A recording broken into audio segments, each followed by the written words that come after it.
வணக்கம் viewers, welcome back. So இன்றைக்கும் ஒரு சில டீல்ஸ் ரிவீல் ஆயிருக்கு. ஸோ அதான் நம்ம பார்க்க போகிறோம். அப்படி ஸோ பிக்கெஸ்ட் ப்ரைஸ் ரிவீல்லாம் இருக்கட்டும், கீழே பாட்டமில் என்ன போட்டிருக்குன்னா buy pass at 1000 get additional 2000 off அப்படின்னு போட்டிருக்காங்க. இது வரைக்கும் நான் பாஸ்லாம் வாங்கி பழக்கப்படலைங்க. ஸோ நீங்கள் யாராவது பாஸ் வாங்கியிருந்தீங்கன்னா, இது வரைக்கும் பாஸ் மூலமாக நல்லபடியாக பாஸ் ஆகியிருந்தீங்கன்னா அந்த அனுபவத்தை சொன்னீங்கன்னா நல்லாயிருக்கும். இல்லையா, இதில் பாஸ் வாங்கி ஏமாந்து போனது தான் மிச்சம். அந்த மாதிரி ஏதாவது பெயின்ஃபுல்லான ஸ்டோரிஸ் இருந்ததுனால சொல்லுங்கள், மக்கள் கொஞ்சம் புரிஞ்சுப்பாங்க. அடுத்து biggest prize reveal from the house of Samsung அப்படின்னு போட்டிருக்காங்க. சேல் ப்ரைஸ் ரிவீல்டுன்னு போட்டிருக்காங்க. S24 ஸ்னாப்ட்ராகன் மாடல் வந்து 39,999 அப்படின்னு இருக்கா. இதில் ஸ்டார் எதையும் காணோம். அப்படி ஸ்டார் இல்லாத பட்சத்தில் பார்த்தா அப்போ 39,999 வித்தவுட் எனி ஆஃபர் நமக்கு வந்து S24 ஸ்னாப்ட்ராகன் கிடைக்குது. ஆனால் அது 128 ஜிபியா 256 ஜிபியா, இதான் இப்போ கேள்வி. சரி, காத்திருந்து பார்க்கலாம். அடுத்து S24 FE போடு 29,999. இது ஏதோ 4-5 மாதம் கழிச்சு நடக்கும் அப்படின்னு நினச்சிட்டு இருந்தேன். ஏன்னா 35,000 ரூபான்னு போட்டிருந்தாங்க இல்லையா. S24 FE 35,000 ரூபாய்க்கு கிடச்சிட்டு இருக்கிற டிவைஸ் வந்து இன்னொரு 3 மாதத்தில், இல்லாட்டி இந்த ஜனவரி மாதம் அப்போல்லாம் வந்து இந்த கிறிஸ்மஸ் ஜான் டீலில் வரும்னு நினச்சேன். பட் இப்போயே 29,999 போட்டிருக்காங்க. இதில் ஏதாவது டர்ம்ஸ் அண்ட் கண்டிஷன் இருக்கும், அது என்னன்றது நம்ம செக் பண்ணி தான் ஆகணும்னு வச்சுக்கோங்க. But as low as possible அப்படின்னு 30,000 ரூபாய்க்கு கீழே வந்து இப்போ இது கிடைக்குது. இந்த இடத்துல இப்போ என்ன மாதிரியான ஒரு சில கேள்விகள் வருது அப்படின்னு பார்த்தீங்கன்னா, 30,000 ரூபாய்க்கு எனக்கு கேமரா சென்ட்ரிக்காக ஒரு ஃபோன் வேணும் அப்படின்னு சொல்லி ஒரு சில நண்பர்கள் கேள்வி கேட்பாங்க இல்லையா. ஸோ அவங்களுக்குலாம் வந்து நம்மளோட பதில் என்னவா இருக்கும்னா, இப்போ S24 FE இருக்கலே டாப் ப்ரியாரிட்டியாக இருக்கும். அதுவும் கேமரா அப்படிங்கிறனால முக்கியமாக ஃபோட்டோகிராஃபி வீடியோகிராஃபி ரெண்டு ஆஸ்பெக்ட்லையும் வந்து பார்த்தீங்கன்னா சாம்சங்கோட S24 FE ஷுவராக ஸ்கோர் பண்ணும். அடுத்து பிக்சலோட 8A அதுவும் பார்த்தீங்கன்னா உங்களுக்கு 30,000 ரூபாய்க்கு கிடைக்கும். என்ன இந்த ரெண்டுத்தையும் கம்பேர் பண்ணும்போது எனக்கு தெரிஞ்சு ஃபார் ஷோர் எட்ஜ் யாரை ஃபேவர் பண்ணோம் அப்படின்னா S24 FE தான். ஆனால் ஆஃப்டர் சேல் சப்போர்ட் அப்படின்னு வரும்போது ரெண்டு பேருமே ஒரு மாதிரி மிக்சட் பேக் தான். இவனை நம்பலாமா இல்லாட்டி அவனை நம்பலாமான்னா ரெண்டு பேருமே யாரையுமே நம்ப முடியாத மாதிரியான ஒரு சில சூழல்களை ஏற்படுத்தி விடுவாங்க. ஆனால் ஃபேக்ட் என்னன்னா, அகைன் ஒரு சின்ன எட்ஜி S24 FEக்கு இருக்கிறது உறுதி தான். நீங்கள் சொல்லுங்கள், ஆஃப்டர் சேல் சப்போர்ட்னு வரும்போது கூகுளை நம்பலாமா இல்லாட்டி சாம்சங்கை நம்பலாமா? இல்லாட்டி ரெண்டு பேருமே நம்ப வேணாம்னு சொன்னாலும் தப்பு இல்லை, அது நம்ம ப்ரிஃபரன்ஸ். அடுத்து என்னன்னு பார்த்தீங்கன்னா A35 ஆல்ரெடி நம்ம 22,000 20,000 இந்த மாதிரி பார்த்துட்டு இருந்தோம். இப்போ அது வந்து 18,000 கிடைக்குது அப்படின்னு போட்டிருக்காங்க. ஸோ யாருக்கெல்லாம் ஓரளவுக்கு மீடியா சென்ட்ரிக்காக ஒரு ஃபோன், எனக்கு வந்து இந்த F36 மாதிரியான ஃபோன்லாம் வாங்க விருப்பம் இல்லை, M36 மாதிரியான ஃபோன்லாம் வாங்க விருப்பம் இல்லை, அதிலலாம் டியூ ட்ராப் நாச்சு இருக்குது, என்ன ஏதோ 5 வருஷம் பின்னாடி கூட்டு போகிற மாதிரி இருக்குது அப்படின்னு நினச்சா அவங்களாம் இப்போ கண்டிப்பாக A35 கன்சிடர் பண்ணலாம். 1380 இருக்கும். ஸோ ஓரளவுக்கு வந்து ஓகே குட். ஸோ மீடியா சென்ட்ரிக்காக கன்சிடர் பண்ணலாம். இந்த சாம்சங் ஃபோன்ஸ் எல்லாத்துலேயும், அதுவும் முக்கியமாக இந்த எக்ஸினாஸ் பேஸ்டு ஃபோன்ஸ் எல்லாத்துலேயுமே ஒரு சின்ன பிரச்சனை இருக்கும். அதை நம்ம பற்றி பேசியிருப்போம் அடிக்கடி. யாரெல்லாம் இந்த அன்லிமிட்டட் டேட்டா அப்படின்ற ஃபேக்டருக்குள்ளே வராங்களோ, அன்லிமிட்டட் 5G அதுக்குள்ளே வராங்களோ, இந்த எக்ஸினாஸ் பேஸ்டு டிவைசஸ் எல்லாமே கொஞ்சம் ஹீட் ஆச்சுன்னு வச்சுக்கோங்களேன், ஆட்டோமேட்டிக்காக என்ன ஆகும்னா 4Gக்கு கொண்டு போயிடும். ஸோ அது மட்டும் ஞாபகம் வச்சுக்கோங்க. ஸோ ஆட்டோமேட்டிக்காக இப்போ என்ன ஆகுது, நமக்கு வந்து 5G கிடைக்கும், வீட்டுக்குள்ளேயே கூட 5G கிடைக்கும். டிவைஸ் கொஞ்சம் வார்மாவோ இல்லாட்டி டெம்பரேச்சர் கொஞ்சம் அதிகமாகிற மாதிரி தெரிஞ்சதுன்னா டிவைஸ் ஆட்டோமேட்டிக்காக என்ன பண்ணணும்னா 4Gக்கு ஸ்விட்ச் ஆகிடும். ஸோ அப்போ ஆட்டோமேட்டிக்காக நமக்கு வந்து அன்லிமிட்டட் 5G அப்படிங்கிற ஒரு ஃபேக்டர் ஒர்க் ஆகாமல் போயிடும். ஸோ இது வந்து எல்லாருக்கும் தெரிஞ்ச ஒரு விஷயம் தான், திரும்பவும் ஞாபகப்படுத்துகிறேன், அவ்வளோதான். ஸோ அடுத்து வந்து பார்த்தீங்கன்னா F36 லுக் ஆஸ்பெக்ட் எப்படி இருக்குது பாருங்களேன். இப்போ இந்த A35 பக்கத்தில் F36 பார்க்குறதுக்கு அப்படியே அந்த லெதர் ஃபினிஷ்க்கு அதுக்கும் பார்க்குறதுக்கே ஒரு மாதிரி பில்டப்பாக இருக்கும். ஆனால் அந்த டிவைஸும் எங்கே ஸ்கோர் பண்ணுது அப்படின்னா front camera, rear camera, so இந்த இடத்துல ஸ்கோர் பண்ணுது. மற்றபடி M35 அதை பற்றி நம்ம பேசியிருப்போம். ஸோ M35 மாதிரியான டிவைஸ் வந்து இது எல்லாத்தையும் ஓவர்டேக் அடிக்கிற மாதிரி நம்ம பார்த்துருக்கோம். ஏன்னா அது வந்து அண்டர் 15K அந்த கேட்டகரிக்குள்ளே வரும். பஞ்சோல் வேறு இருக்கும், இதில் டியூ ட்ராப்பு, அதில் ஸ்டீரியோ ஸ்பீக்கர் இருக்கும், இதில் மோனோ ஸ்பீக்கர். ஸோ இந்த மாதிரி ஒரு சில ஃபேக்டர்ஸ் இருக்குது. ஸோ அதையும் ஞாபகம் வச்சுக்கோங்க. ஸோ அடுத்து சேல் ப்ரைஸ் லைவ் அப்படின்னு போட்டு F06 வந்து 7,500 ரூபாய். ஸோ நான் வாங்கினா சாம்சங் தான் வாங்குவேன். 10,000 ரூபாய் கீழே எனக்கு ஒரு ஃபோன் சொல்லுங்கள் அப்படின்னும் போது உங்களுக்கு வந்து இது கண்டிப்பாக ஸ்கோர் பண்ணும் அந்த இடத்துல. அடுத்து வந்து F16. ஸோ இது எல்லாமே என்ன ஹைலைட்னு பார்த்தீங்கன்னா, அசால்ட்டாக 4 வருஷம் அப்டேட் தரேன், 15,000 ரூபாய்க்கு விற்கிற ஃபோனுக்கு 6 வருஷம் அப்டேட் தரேன் அப்படின்லாம் சொல்லிடுறாங்க. பட் 6 வருஷம் அப்டேட்டுக்கு அப்புறம் டிவைஸ் எப்படி இருக்கும் அப்படிங்கிற கேள்விக்கான பதில் யாருக்கிட்டையுமே இருக்காது. அதுக்கு நம்மளும் காத்திருந்து தான் பார்க்கணும். எல்லாரும் என்ன சொல்கிறாங்கன்னா, அண்ணன் அப்டேட் வருதுன்னு சொல்லி ஒரு பக்கம் சந்தோஷப்படவா, இல்லாட்டி வந்த அப்டேட்னால பல பிரச்சனைகளும் கூட சேர்ந்து வருதுன்னு சொல்லி வருத்தப்படவா, இந்த மாதிரியான கேள்விகளையும் என்னால் பார்க்க முடியுது. ஓகே, ஸோ இதெல்லாம் வந்து சாம்சங் தரப்புலேருந்து டீல்ஸுங்க. சரி, இப்போ அமேசானில் என்ன இருக்குது அப்படின்னு பார்க்கலாமா. ஸோ இதில் சாம்சங்கோட டீல் பொறுத்த வரைக்கும் பிக்கஸ்ட் டீல் ஆஃப் த இயர்னு சொல்லிட்டு S24 அல்ட்ராவை இன்னும் மறைச்சு வச்சுட்டு சுற்றிட்டு இருக்கு அமேசான். ஏன்னா இதை ஓப்பன் பண்ணி விட்டு அதுக்கப்புறம் திரும்ப அமேசான் பக்கத்தில் யாரும் வரமாட்டாங்க போல இருக்குது. ஸோ இதை பார்க்கறதுக்கே அடிக்கடி பேஜை ஓப்பன் பண்ணுவாங்க இல்லையா, அதனால மெயின்டைன் பண்ணிட்டு இருக்காங்க போல. அப்புறம் M36 பார்க்கும்போது உங்களுக்கு என்ன தோணும், ஆமாங்க F36னு ஒன்று பார்த்தோம்ல, ஸோ அதே டிவைஸ் தான். ஸோ அது வந்து இப்போ அங்கே F36னா இங்கே M36. அப்புறம் M06 ஒருவேளை M36 அப்போ என்ன பட்ஜெட்டுக்கு வரும், 15,000 ரூபாய்க்கு வரும் இல்லையா. M06 இது வந்து 5G டிவைஸ் 7,500 ரூபாய்க்கு. ஸோ 10,000 ரூபாய்க்கு கீழே ஒரு 5G டிவைஸ் சாம்சங். ஸோ அங்கே பார்த்த மாதிரி தான் இங்கேயும். அப்புறம் M16 கிட்டத்தட்ட எல்லாமே அங்கே என்ன பார்த்தோமோ, ஃப்ளிப்கார்ட்டில் என்ன பார்த்தோமோ அங்கே Fன்னு பார்த்துருந்தா இங்கே Mன்னு இருக்குது, அவ்வளோதான்.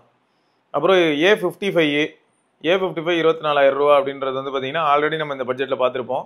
இது ஒன்றும் பெரிய ஆச்சரியம்லாம் இல்லை. போன தடவை டீலில் கொஞ்சம் முன்னாடி சில மாதங்களுக்கு முன்பு வந்தது, 1.5 மாதம் முன்னாடி கூட வச்சுக்கோங்களேன்.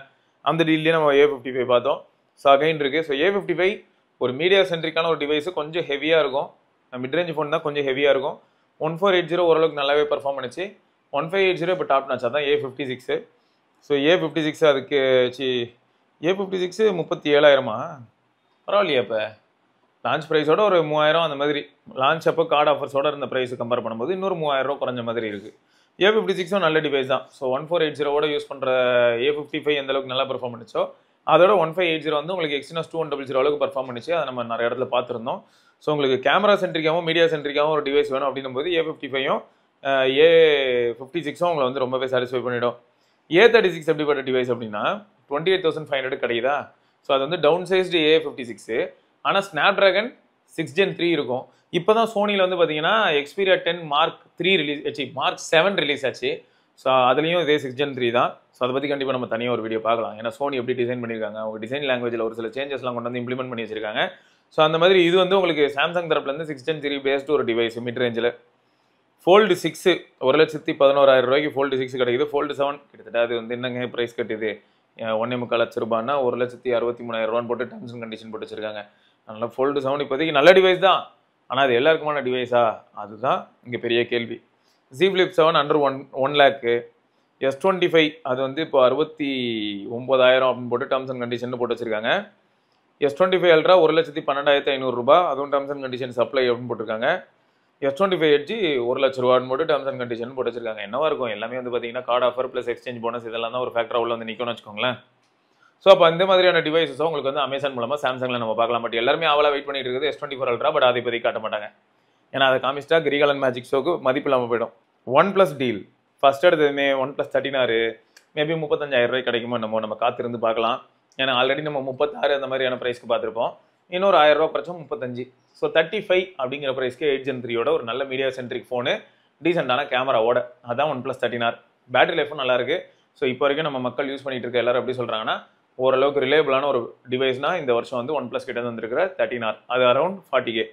அதே சமயம் நார்டு CE5 பேட்டரி சென்ட்ரிக்காக இந்த ஃபோனை ஓரளவுக்கு பாராட்டுறாங்க. சிலர் வந்து மிக்சட் பேக்னு சொல்றாங்க. பட் யாராக இருந்தாலும் எப்படி யூஸ் பண்ணாலும் 7 மணி நேரத்துலேருந்து 8 மணி நேரம் SOT வந்துருது. அது ஒன்று. மோனோ ஸ்பீக்கர் லவுடாக இருக்குது, ஆனாலும் மோனோ ஸ்பீக்கர் அப்படிங்கிறத நினச்சி ஒரு சிலர் வருத்தம் தெரிவிச்சிருந்தாங்க. டெமென்சிட்டி ப்ராசஸர் ஓகே, அது வந்து ஏர்டெல்ல ஓரளவுக்கு நல்லா வேலை செய்யுது, சில சமயங்களில் ஜியோவில் சொதப்புது அப்படின்ற மாதிரியான ஒரு சில ஃபீட்பேக்ஸ் என்னால் பார்க்க முடியுது. இது வந்து CE5 பற்றி. பட் பேட்டரி லைஃப்க்கு ஓரளவுக்கு ரிலேபிளாக இருக்க வாய்ப்பு கிரியேட் பண்ணி கொடுக்குற ஒரு டிவைஸ்ன்னு சொல்லலாம். ஓகே, அது வந்து CE5. OnePlus 13 இப்போ 60,000 அப்படின்னு நம்ம பார்த்தோம். திரும்ப இப்போ 57,999 ரூபான்னு போட்டு டர்ம்ஸ் அண்ட் கண்டிஷன் போட்டு வச்சிருக்காங்க. ஸோ அகைன் அது 60,000 கூட இருக்கலாம்.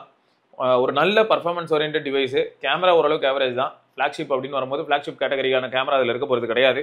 ஹார்ட்வேர் லெவலில் வந்து இருக்கக்கூடிய சென்சார்ஸ் எல்லாம் ஓரளவுக்கு மிரட்டலாக இருந்தாலும் வரக்கூடிய அவுட்புட்ஸ் எல்லாமே ஜோக்கர்ஸ் மாதிரி இருக்கிறனால, அதாவது நான் வந்து கம்ப்ளீட்டாக இந்த ஃபோன் வந்து மொக்க அப்படின்னு சொல்ல வரல. பட் நம்ம அந்த 60,000 ரூபாய் அப்படிங்கிற ப்ரைஸ் ரேஞ்சுக்கு ஒரு அவுட்புட் எதிர்பார்ப்பீங்க இல்லையா, அதை இது டெலிவர் பண்ணாது. அந்த 60,000 ரூபாய் அப்படிங்கிற ப்ரைஸ் ரேஞ்சுக்கான அவுட்புட்டை எந்தெந்த ஃபோன்லாம் டெலிவர் பண்ணோம் அப்படின்னு பார்த்தீங்கன்னா, விவோவில் X200 இருக்குது, கொஞ்சம் எக்ஸ்ட்ரா பட்ஜெட் போட்டால் X200 Pro. ஓப்போவில் Find X8 இருக்குது, கொஞ்சம் எக்ஸ்ட்ரா பட்ஜெட் போட்டால் Find X8 Pro. ஷாமியில் 15 இருக்குது. அப்புறம் இதே விவோலையே கொஞ்சம் பட்ஜெட் கம்மியாக பட் பர்ஃபார்மன்ஸ் ஓரியன்ட் டிவைஸ்னு சொல்ல மாட்டேன், 9300 ப்ளஸோட X200 FE. ஸோ இது எல்லாமே கேமரா சென்ட்ரிக்காக நல்லா பர்ஃபார்ம் பண்ணுற நேரத்தில் OnePlus 13 கொஞ்சம் ஸ்ட்ரகிள்ஸ் தான், அதுதான் ரியாலிட்டி. பட் இதே பர்ஃபார்மன்ஸ், ஓரளவுக்கு பேட்டரி லைஃப், இதை நம்பி நான் வந்து OnePlusல ஒரு டிவைஸ் எடுக்கணும் அப்படின்னு நினைக்கிறேன்னா அந்த இடத்துல வந்து OnePlus 13 நல்லாவே ஸ்கோர் பண்ணும். அடுத்து வந்து பார்த்தீங்கன்னா 13S ஓரளவுக்கு பர்ஃபார்மன்ஸ் ஓரியன்ட் டிவைஸு. கேமரா வந்து இது சர்ப்ரைசிங் ஃபேக்ட்டு. நாங்கள் இத்தனைக்கும் கம்பேரிசன் வீடியோ இந்த சேனல்லே இருக்கும். என்னன்னா OnePlus 13S vs X200 FE. X200 FEயோட OnePlus ஒரு சில இடங்களில் நல்லா பர்ஃபார்ம் பண்ணிச்சு. X200 FE எப்படின்னு பார்த்தீங்கன்னா கொஞ்சம் ஓவர் கில் பண்ணும்.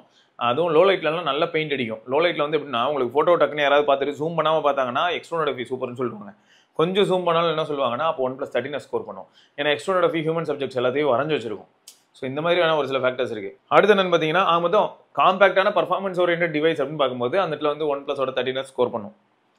நார்டு 4 இன்னும் இந்த மெட்டல் பாடி சுற்றிக்கிட்டு இருக்கு. ஸோ இந்த மெட்டல் பாடி வந்து 25,499 ரூபாய் அப்படின்னு வரும்போது யாருக்கெல்லாம் எனக்கு அலர்ட் ஸ்லைடரோட ஒரு ஃபோன் வேணும், அலர்ட் ஸ்லைடர் பழகிருச்சு.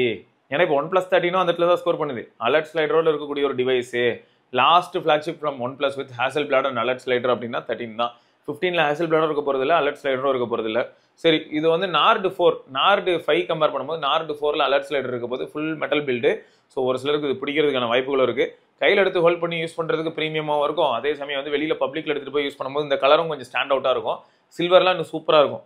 ஸோ அதனால் நார்டு 4 ஒரு நல்ல டிவைஸ் தான். வரும்போது ஒரு சில கோளாரோட வந்தது, நெட்வொர்க் ரிலேட்டடாக. அப்புறம் அப்டேட் கொடுத்து அதை ஃபிக்ஸ் பண்ணாங்க. அப்புறம் திரும்ப கொஞ்சம் கோளார் ஆச்சு, திரும்ப அப்டேட்டில் ஃபிக்ஸ் ஆச்சு. ஸோ இந்த மாதிரி மாறி மாறி தான் போயிட்டு இருக்கு. நார்டு 4 யூசர்ஸ் யாராவது இருந்தீங்கன்னா உங்களுக்கு இப்போ எப்படி இருக்குங்கிறத சொல்லிடுங்க. அடுத்து வந்து நார்டு CE4. இந்த CE4 எப்படின்னு பார்த்தீங்கன்னா, ஏன் ப்ரோ அந்த CE4 லைட்டுக்கு என்ன தான் பஞ்சம்னா, அந்த 695 இருக்கக்கூடிய இந்த டிவைஸ் வந்து நம்ம ஸ்கிப் பண்ணுறதே பெட்ரு. ஏன் ப்ரோ ஸ்கிப் பண்ணோங்கிறீங்க அப்படின்னா, ரியல்மியில் இருக்கக்கூடிய P3, அப்புறம் ஓப்போவோட K13 இந்த மாதிரியான டிவைஸ்க்கு மத்தியில் வந்து இந்த CE4 லைட் வந்து ஸ்கோர் பண்ணலாம் இல்லை. CE4 வந்து பார்த்தீங்கன்னா உங்களுக்கு 120Kல யாருக்கெல்லாம் மீடியா சென்ட்ரிக்காகவும் கொஞ்சம் பேட்டரி ஃப்ரெண்ட்லியாகவும் ஸ்டீரியோ ஸ்பீக்கர்ஸ் இந்த மாதிரி நிறைய அட்வான்டேஜஸோட ஒரு டிவைஸ் வேணும், ஸ்னாப்ட்ராகன் ப்ராசஸரோட வேணும் அப்படின்னு நினைக்கிறாங்களோ. ப்ளஸ் ஒரு சிலர்லாம் கேட்டாங்க என்கிட்ட, அண்ணன் நத்திங் ஃபோன் 3A வாங்கட்டுமாண்ணே? எதுக்குப்பா? ஏன்னா 20,000 ரூபாய்க்கு பக்கத்தில் எங்கள் அம்மாக்கு நான் ஒரு ஃபோன் வாங்கி கொடுக்கணும், அதில் ஸ்னாப்ட்ராகன் ப்ராசஸர் தான் நல்லா இருக்கும்னு நினைக்கிறேன் அப்படின்னும் போது 3A நல்ல ஃபோன் தான். மறுபடியும் சொல்கிறேன், 3A நல்ல ஃபோன் தான். இருந்தாலும் அந்த 3Aவோட கம்மி பிரைஸ்க்கு ஓரளவுக்கு இன்னும் நல்ல ஃபோன் ஒன்று வேணும் அப்படின்னும் போது கொஞ்சம் ரிலேபிளாகவும் CE4 சொல்லலாம். ஸோ CE4 உங்களுக்கு வந்து ஒரு நல்ல ஆப்ஷன் 18,500 ரூபாய்க்கு. நார்டு 5 அது வந்து எப்பயும் தெரிஞ்ச விஷயம் தான் வச்சுக்கோங்க. 30,000 ரூபாய்க்கு கிடச்சிட்டு இருந்தது. இப்போ டேர்ம்ஸ் அண்ட் கண்டிஷன் போட்டு 28,700 ரூபாய் இல்லாட்டி 28,000 ஆமாம் 750 ரூபா போட்டு வச்சிருக்காங்க. ஸோ நார்டு 5 இப்போதைக்கு talk of the town. Nord 5 வந்து கம்ப்ளீட் ஃபோன்னு சொல்ல முடியாது மிட் ரேஞ்சில். பட் நிறைய ஃபோன்ஸ்க்கு மத்தியில் இது ஓரளவுக்கு ரிலேபிளாக இருக்குது. காரணம் என்ன, கொஞ்சம் பழைய ப்ராசஸர். ஏன்னா இது லேட்டஸ்ட் Gen 3 இருக்குது, ரிலேபிளாக பர்ஃபார்ம் பண்ணிட்டு இருக்கு. ஆனால் பர்ஃபார்மன்ஸ் ஓரியன்ட் டிவைஸ் அப்படின்னு வரும்போது போக்கோ F7 இந்த இடத்துல ஸ்கோர் பண்ணோம். நான் இப்போ iQOO Neo 10 வேற 30,000 சொல்றாங்க இல்லையா, பிரைஸ் கட்லாம் ஆகி Neo 10 இந்த பிரைஸ் சொல்றாங்க. ஸோ அப்படி இருக்கும்போது அதுவும் 30,000 ரூபாய் கிடைக்குது அப்படின்னா அதுவும் கொஞ்சம் ரிலேபிளான டிவைஸ் தான் iQOO Neo 10. ஸோ அதையும் நம்ம கன்சிடர் பண்ணலாம். ஸோ இவ்வளோ டிவைசஸ் இருக்குது, அதுக்கு மத்தியில் நான் வாங்கினா OnePlus தான் வாங்குவேன் அப்படின்னும் போது இது அந்த இடத்துல கொஞ்சம் நல்லாயிருக்கும். சரியா, நார்டு 5 அண்டு இதில் ஸ்லைடர் இருக்காது, அந்த ஆக்ஷன் பட்டனா அந்த பட்டன் தான் இருக்கும். இவங்க இதில் ப்ளஸ் கீ அதான் இருக்கும். ரைட்டா? ஸோ இதெல்லாம் தாங்க OnePlusக்கான deal. OnePlus and Samsung deal. எதில்? அமேசானில். சரி, சாம்சங் S24 Ultra 69,000 ரூபாய்க்கா இல்லாட்டி 59,000 ரூபாய்க்கா அப்படிங்கிறத காத்திருந்து நம்ம பார்க்கலாம்.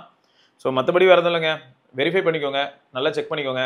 நீங்கள் வந்து டீலில் ஒரு சில பொருள் வாங்குறத பற்றி இங்கே பிரச்சனை இல்லை. நமக்கு தேவையா அப்படிங்கிறத தெரிஞ்சு அதுக்கேற்ற மாதிரி வாங்கிக்கோங்க. நம்மளோட ரெக்குயர்மெண்ட் என்ன அப்படிங்கிறத நல்லாவே புரிஞ்சு அதை அனலைஸ் பண்ணி எந்த டிவைஸ் அதை இருக்கலே பெஸ்ட் மீட் பண்ணுதுங்கிறத யோசிங்க. எனக்கு பிடிச்ச பிராண்ட் இது, ஆனால் என்னோட ரெக்குயர்மெண்ட் எல்லாம் அந்த பிராண்டில் இல்லை அப்படின்னா எனக்கு பிடிச்சிருக்க அந்த பிராண்ட் அதனால நான் வாங்குறேன்னு சொல்லி வாங்கிவிட்டு அப்புறமா வந்துட்டு அழுகக்கூடாது. ஸோ இந்த மாதிரி நிறைய விஷயங்களை அனலைஸ் பண்ணிட்டு நீங்கள் வாங்கணும். ரைட்டா? ஓகேங்க. ஸோ இதை தொடர்ந்து நம்ம இன்னொரு பதிவில் சந்திப்பாக இருக்கும் சிவபரணி பார்க்கலாம். பை.